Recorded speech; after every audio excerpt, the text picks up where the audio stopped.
President Volodymyr Zelenskiy urged the West to consider a no-fly zone for Russian aircraft over Ukraine on Monday after Moscow bombarded the country's second-largest city, drawing new sanctions by the United States and its allies. Russia faces increasing international isolation over its invasion of Ukraine, and hours of negotiations between the two sides on Monday failed to reach a breakthrough to halt the fighting.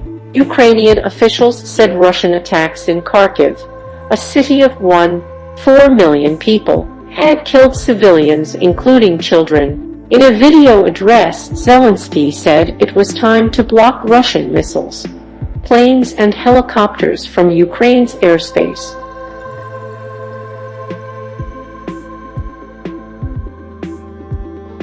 The United States has ruled out sending troops to fight Russia, and officials have voiced concern about further escalating tensions between the world's two biggest nuclear powers.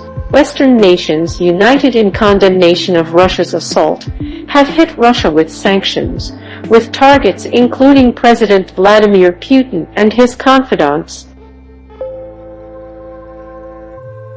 But Putin has shown no sign of reconsidering the invasion he unleashed on Russia's neighbor last Thursday in an attempt to redraw Europe's security map and pull Ukraine firmly into its orbit. But in a sign of souring relations, the United States expelled 12 Russian diplomats at the United Nations, citing national security concerns.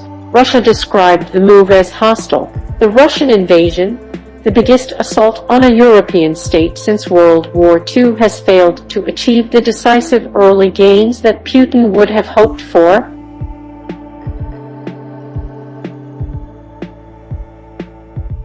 Kharkiv in Ukraine's northeast has become a major battleground. Oleg Synigyubov, Kharkiv's regional administration chief, said Russian artillery had pounded residential districts, even though no Ukrainian army positions or strategic infrastructure were there. At least 11 people were killed, he said. Images from the U.S. satellite company Maxar showed a Russian military convoy stretching over 17 miles 27 kilometers and moving closer to the capital, Kyiv, which remains under Ukrainian government control. On Kyiv's streets, signboards normally used for traffic alerts showed the message "Putin lost the war. The whole world is with Ukraine." Fighting also occurred around the port city of Mariupol, officials said, and Russian forces seized two small cities around a nuclear plant in southeast Ukraine, the Interfax news agency reported. Talks between the two sides were held on the border with strong Russian ally Belarus, a launch pad for invading Russian troops. Ukraine had said it wanted to secure an immediate ceasefire and the withdrawal of Russian forces. The Kremlin declined to comment on its goals. The meeting ended with officials heading back to capitals for further consultations before a second round of negotiations, Ukrainian presidential advisor Mikhailo Podolyak told reporters.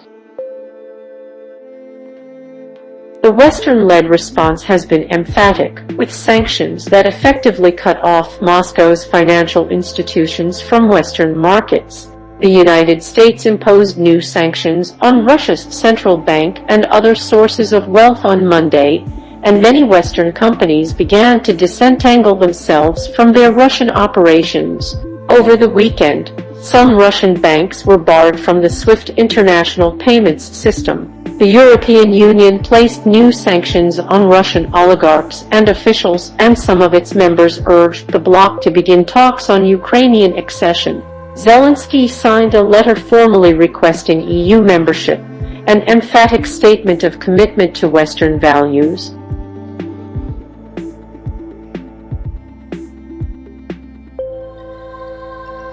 Putin dismissed the West as an empire of lies and replied to the new sanctions with moves to shore up Russia's crumbling ruble currency, which plunged 32% against the dollar before recouping about half of its losses. The Kremlin accused the EU of hostile behavior, saying weapons supplies to Ukraine were destabilizing, and proved that Russia was right in its efforts to demilitarize its neighbor.